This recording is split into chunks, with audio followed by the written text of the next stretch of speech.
माता जय गोपाल। जैसा कि हम सभी को वैसे जानकारी में है लगभग कि संपूर्ण भारतवर्ष में एक अभियान चल रहा है जिसका नाम है गौ सम्मान आवाहन अभियान। और ये अभियान सिर्फ एक किसी तहसील या एक ज़िले या फिर एक प्रदेश का नहीं है, यह अभियान संपूर्ण भारतवर्ष का है। और ये अभियान किसी एक व्यक्ति का या एक किसी संस्था का नहीं है, भारत के हर नागरिक का है। और इस प्रकार ये अभियान का जो उद्देश्य है, गौवंश की सेवा हो, सुरक्षा हो और गौवंश की सुरक्षा के साथ साथ उनका सम्मान भी पूर्ण रूप से उनको मिले, इस प्रकार से इसका उद्देश्य आगे रखते हुए गौ हत्या भारत भूमि से सदा सदा के लिए पूर्ण रूप से बंद हो, यही इसका उद्देश्य है। इस उद्देश्य को आगे लेते हुए अभियान की जो रूपरेखा है उसके बारे में हम बताना चाहेंगे। उससे पहले कुछ चीज़ें ऐसी हैं जो लोगों के मन में प्रश्न उठती हैं, तो वो भी हम बताना चाहेंगे। जैसा कि लोगों को लग रहा है कि अभियान कहाँ से शुरू हुआ, किसने शुरू किया और आगे कहाँ तक पहुँचेगा, इस प्रकार से तो ये अभियान वृंदावन की भूमि से शुरू हुआ। संतों के माध्यम से इसकी रूपरेखा बनी और संतों ने जो रूपरेखा बनाई उसमें सिर्फ यही कि कम समय में हम क्या करें ताकि गौवंश पूरी तरीके से सुरक्षित हो पाए, क्योंकि समय बहुत कम है और धर्म घटता ही जा रहा है। और हमारे शास्त्रों में ये उल्लेख भी है कि धर्म का स्वरूप ही हमारे नीलमणि वृषभदेव नंदी बाबा हैं, और नंदी बाबा ही यदि धर्म का स्वरूप है तो उनका पूरा वंश यानी गौवंश धर्म ही है। और धर्म नहीं बचा तो हमारा सनातन धर्म भी नहीं बचेगा और ये राष्ट्र भी बचने वाला नहीं है। जब तक धर्म है तभी तक ये धरती है। इसलिए इस धर्म को बढ़ाने के लिए हम क्या करें, क्योंकि जिस दिन धर्म पूरी तरीके से खत्म होने की कगार पर आ चुका होगा उसी दिन इस सृष्टि का विनाश पूरी तरीके से प्रारंभ हो जाएगा। इसलिए इन बातों को ध्यान में रखते हुए गौवंश को कम समय में बचाने का उपाय एक ही है कि जन समर्थन के माध्यम से हम सरकार से निवेदन करें, क्योंकि जनता तो कर ही रही है प्रयास अपने अपने स्तर पर। बहुत से लोग कर रहे हैं, कुछ घर पर पालन के माध्यम से कर रहे हैं, कुछ जो घायल गौवंश है उनका उपचार कर रहे हैं, कुछ गौवंश जो कटने जा रहा है उनको भी बचाने का प्रयास किया ही जा रहा है, लेकिन प्रयास में पूरी तरह से सफलता नहीं है। इसलिए हम सबको चाहिए कि जो कार्य हम अकेले कर रहे हैं वो अकेले ना करके अब एक साथ मिल करके सभी एक ही आवाज़ लगाएं और एक ही दिन आवाज़ लगाएं, एक ही विषय पर आवाज़ लगाएं और चारों तरफ से लगाएं, तब जा कर के सरकार तक वो आवाज़ मजबूती के साथ पहुंच पाएगी। इसलिए इसकी जो रूपरेखा बताई गई है कि कब कब और कैसे कैसे करना है उसके बारे में जानेंगे। 2026 से शुरुआत होती है प्रथम चरण की 27 अप्रैल को, यानी कि 27 अप्रैल एक तिथि निर्धारित की गई, जिस तिथि को भारत के संपूर्ण जितने भी तहसीलें हैं उन सभी तहसीलों में एक साथ प्रार्थना पत्र सरकार को दिया जाएगा। 5000 से अधिक तहसीलें हैं और सभी तहसीलों पर प्रार्थना पत्र 27 अप्रैल को दिया जा चुका है, और वो भी 5 करोड़ हस्ताक्षर के साथ। लक्ष्य 5 करोड़ का था लेकिन हस्ताक्षर 5.25 करोड़ दिए गए हैं, और वो भी एक ही समय पर। समय भी कौन सा? सुबह 10 से 11 बजे के बीच एक ही टाइम पर एक साथ सभी की एक ही आवाज़, यानी कि जब एक साथ चारों तरफ से कोई आवाज़ उठेगी और सभी प्रकार के लोगों की आवाज़ उठेगी तब जाकर के सरकार उस पर अवश्य कार्य करेगी। तो प्रथम चरण इसका सफलतापूर्वक आगे बढ़ा और भक्तों ने गौ माता की जो झांकियां हैं और बच्चों ने कई आदि बाल कृष्ण राम कृष्ण बन करके झांकियां बना करके और धूमधाम कलश यात्रा के साथ सभी ने यात्रा करते हुए नगर में रैली निकालती हुई, वो भी शांतिपूर्वक बिना किसी पर कोई टिप्पणी करते हुए और शांतिपूर्वक नगर में भ्रमण करके 27 अप्रैल को प्रार्थना पत्र दिया। अब दूसरा चरण है कि 27 अप्रैल को जब सभी तहसील में जाकर प्रार्थना पत्र दिया गया, यदि उससे कोई सरकार तक पहुंचने के बाद भी कोई निर्णय नहीं आता है तो फिर क्या किया जाएगा? उसके बाद फिर चुप नहीं बैठा जाएगा। निरंतर जब तक किसी कार्य में निरंतरता नहीं रहती तब तक वो कार्य सफल नहीं हो पाता। इसलिए संतों का कहना है कि जब तक कार्य पूरा नहीं होगा तब तक हम नीचे से शुरू करके ऊपर तक पहुंचेंगे, वो भी क्रमवार करेंगे। तहसील से दिया नहीं यदि उत्तर आया तो सरकार को 3 महीने का समय दिया जाएगा। 3 महीने के अंदर यदि कोई निर्णय आ जाता है 27 जुलाई तक में तो ठीक है, और यदि नहीं आता तो उस समय हमें उस उत्तर का इंतज़ार नहीं करना। उन 3 महीनों में हमें लगातार बैठ करके सिर्फ देखना नहीं है, कार्य करते रहना है, और 27 जुलाई को अगला जो चरण है उसकी तैयारी जारी रहेगी। 27 जुलाई को क्या होगा? 27 जुलाई को प्रार्थना पत्र सरकार को दिया जाएगा, लेकिन सरकार को जो दिया जाएगा वो 4, यानी कि पहले भी 4, अभी भी 4 लोगों को दिया जाएगा। मुख्यमंत्री जी, राज्यपाल जी, प्रधानमंत्री जी एवं राष्ट्रपति जी, चारों के नाम पर दिया जाएगा। अब प्रार्थना पत्र जो पहले दिया वो तहसील पे दिया, लेकिन अब वही प्रार्थना पत्र जिला स्तर से दिया जाएगा। जब हमारी तहसील से सुनवाई नहीं होगी तो जिला स्तर पर दिया जाएगा, और 27 जुलाई को भारत के सभी जिलों से एक साथ सुबह 10 से 11 बजे के बीच प्रार्थना पत्र दिया जाएगा। लेकिन उससे पहले कुछ रूपरेखा ऐसी हैं जो बताना चाहेंगे कि इसमें सिर्फ प्रार्थना पत्र नहीं दिया जाएगा। इस अभियान को सफल बनाने के लिए सभी लोग मिल करके एक साथ,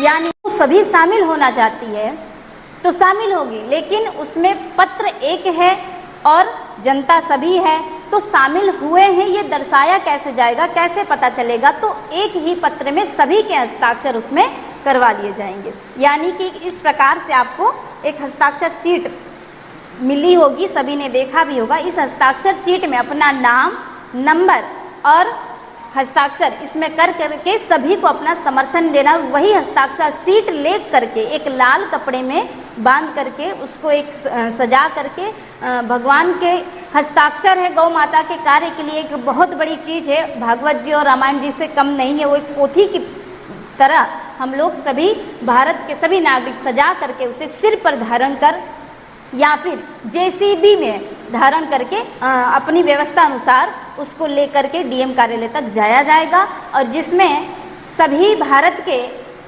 जिलों में एक साथ विजय मंत्र के घोषणा के साथ और उद्घोष के साथ डीएम कार्यालय तक पहुंचकर जनता गौ माता को राष्ट्र माता बनाया जाए और गौ हत्या भारत भूमि से पूर्णतः बंद हो, गौ की सेवा, सुरक्षा और उन्हें एक सम्मान मिले, इसकी मांग करेगी।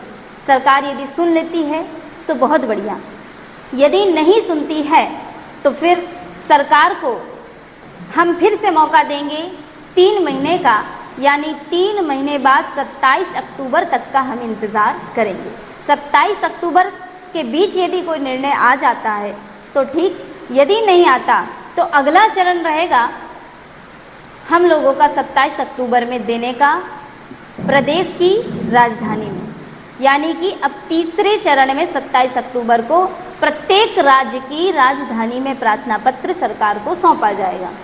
राजधानी में जब दिया जाएगा तब उसकी तैयारी भी 27 जुलाई के दिन से ही प्रारंभ हो जाएगी और हस्ताक्षर लगातार जारी रहेंगे। अब तक तो 5.25 करोड़ हस्ताक्षर सरकार को सौंप दिया है, इस बार भी 15 करोड़ से अधिक हस्ताक्षर सौंपने का लक्ष्य है, और साथ ही साथ ये हस्ताक्षर तब तक चलते रहेंगे जब तक कि भारत का हर वो नागरिक जो चाहता है कि गौ हत्या बंद होनी चाहिए उसका समर्थन नहीं हो जाता, जब तक उसमें नहीं आ जाता। यानी कि अभियान चलते चलते यदि कोई परिणाम आया तो बहुत बढ़िया, नहीं तो ये अभियान चलता ही रहेगा जब तक कि गौ हत्या पूर्ण रूप से बंद नहीं होती। इसके साथ अगला चरण, यदि राजधानी पर देने से भी कोई मतलब नहीं निकलता, कोई निर्णय सटीक नहीं आता, तो फिर भी हार नहीं मानी जाएगी।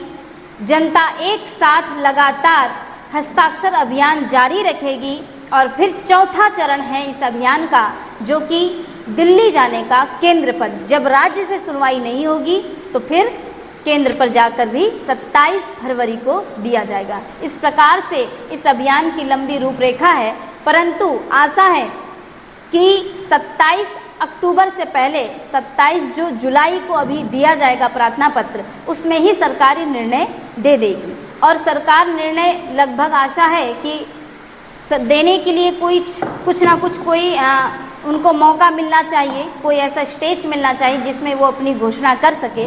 तो ऐसा भी नहीं है कि इसके बीच में हम लोगों को सरकार को कोई समय नहीं मिल रहा है। 15 अगस्त जो कि स्वतंत्रता दिवस है, उस दिन सरकार चाहे 5 मिनट ही बोले, भारत की चाहे कोई भी परिस्थितियां कैसी भी हो देश में, लेकिन 5 मिनट का ही वक्तव्य दे, परंतु मंच पर आकर के देगी और वो वक्तव्य भारत का हर नागरिक सुनता है, चाहे वो कोई भी हो, घर से ही रह करके सभी लोग सुनते हैं। तो आशा है कि उस वक्तव्य में अवश्य सरकार इस पर कोई ना कोई निर्णय देगी। यदि नहीं देती तो कोई बात नहीं, हम लोग अपना राजधानी तक तो जारी रहेंगे। और राजधानी के बाद यदि सरकार देने के बाद फिर कोई निर्णय लेना चाहती है तो उसके बीच भी सरकार को दिल्ली पहुंचने से पहले, यानी जनता दिल्ली पहुंचे उससे पहले सरकार को समय मिल रहा है। 26 जनवरी 2027 को जो गणतंत्र दिवस में भी सरकार अपना वक्तव्य रखती है, आशा है कि उस दिन तक तो सरकार अवश्य ही इस पर कोई ठोस निर्णय सुनाकर गौ हत्या को बंद करने के लिए कोई नियम बनाएगी। लेकिन यदि इस पर भी कार्य नहीं होता तो सरकार को 1 महीने का समय दिया जाएगा। 27 जनवरी को 3 महीने पूरे हो जाएंगे, लेकिन फिर 1 महीने का समय दिया जाएगा दिल्ली आने से पहले भी, कि 1 महीने के अंदर यदि सरकार कोई निर्णय लेना चाहे तो ले सकती है। अगर ले लिया तो बहुत बढ़िया, नहीं आया तो हमें दिल्ली जाने की तैयारी 1 महीने में पहले से ही करके रखनी है। दिल्ली जो भी आएंगे सभी भक्तों की रहने की एवं भोजन इत्यादि की सभी की व्यवस्था सभी गौ भक्त मिल करके करेंगे और 7 दिन तक रह करके लगातार सरकार को चिट्ठियां लिखी जाएंगी, यानी कि एक जिले से 1000, इस प्रकार भारत के सभी प्रांतों में से 1,000 लोग आएंगे एक एक जिले से। इस प्रकार 30,000 लोग होंगे अलग अलग, और 30,000 लोग 7 दिन के लिए दिल्ली आएंगे। 7 दिन तक दिल्ली में रह करके करना क्या है, सिर्फ और सिर्फ 2 ही कार्य, एक तो ऊपर वाली सरकार से निवेदन और एक नीचे वाली यानी प्रशासन से निवेदन। अब किस प्रकार रहेगा निवेदन का जो तरीका है, ऊपर वाली सरकार से निवेदन का तरीका यही कि संकीर्तन चलता रहेगा 7 दिन लगातार, और संकीर्तन करते करते यहाँ पर सरकार को चिट्ठी लिख करके प्रत्येक नागरिक निवेदन करेगा।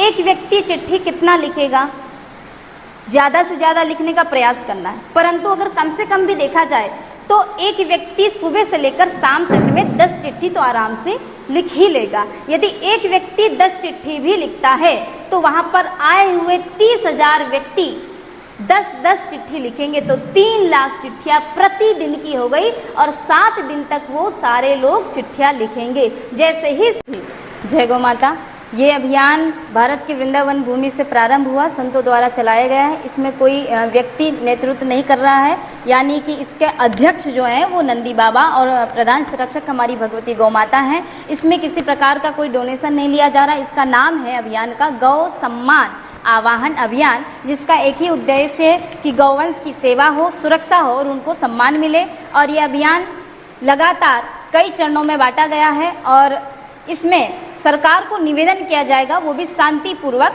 निवेदन का जो तिथि है वो 27 है, 27 अप्रैल, फिर 27 जुलाई, फिर 27 अक्टूबर और उसके बाद 27 फरवरी 2027। इस प्रकार 2026 से शुरू होकर के प्रथम चरण में 27 अप्रैल को तहसील में 5 करोड़ हस्ताक्षर के साथ सरकार को जन समर्थन के साथ ज्ञापन सौंपा गया, और अब दूसरे चरण में 27 जुलाई को सुबह 10 से 11 बजे के बीच सभी लोग इस अभियान को आगे बढ़ाते हुए अपने अपने डीएम कार्यालय पर ज्ञापन देने जाएंगे। और हमारे प्रयागराज में भी सुबह 7:30 बजे डीएम कार्यालय के पास ही हनुमान मंदिर में सभी लोग एकत्रित होकर के विजय मंत्र का जाप करते हुए संपूर्ण भारत में एक साथ 8 से 9:15 बजे तक इस अभियान को आगे बढ़ाते हुए 10 बजे तक सभी लोग डीएम कार्यालय पहुंचकर ज्ञापन अवश्य देंगे। आप सभी भी जहां भी हो आप इस अभियान में शामिल हो, इसमें किसी प्रकार का कोई डोनेशन नहीं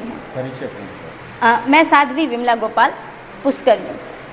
जी, इसके पहले धर्म सम्राट करपात्री जी महाराज ने एक बार गौ रक्षा के लिए सरकार से निवेदन किया था और उसी निवेदन के तहत माननीय इंदिरा गांधी जी ने कई ऐसे कानून पारित किए जिसमें हर राज्य को एक स्वतंत्रता मिली कि वो गौ माता के संरक्षण के लिए और गौ हत्या बंद कराने के लिए कानून पारित करे।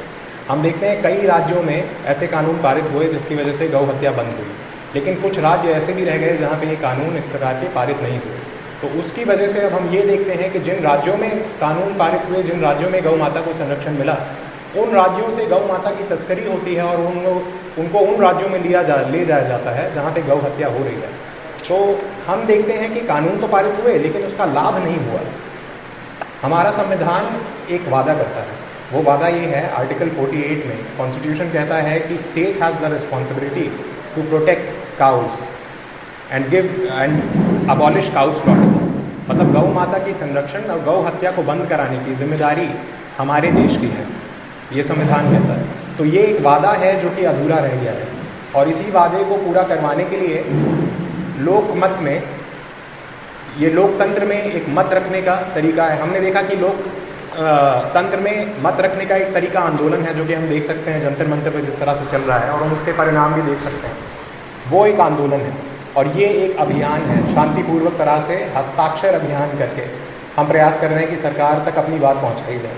तो सरकार के पास एक ये मौका है, एक बहुत अच्छी अपॉर्चुनिटी है कि हम ये दिखाएं कि हस्ताक्षर अभियान लोक का मत प्रस्तुत करने का एक उचित और शांतिपूर्ण तरीका है। तो इसके लिए हमारा 27 तारीख को हम डीएम कार्यालय में जाके अपना ये ज्ञापन पत्र सौंपेंगे।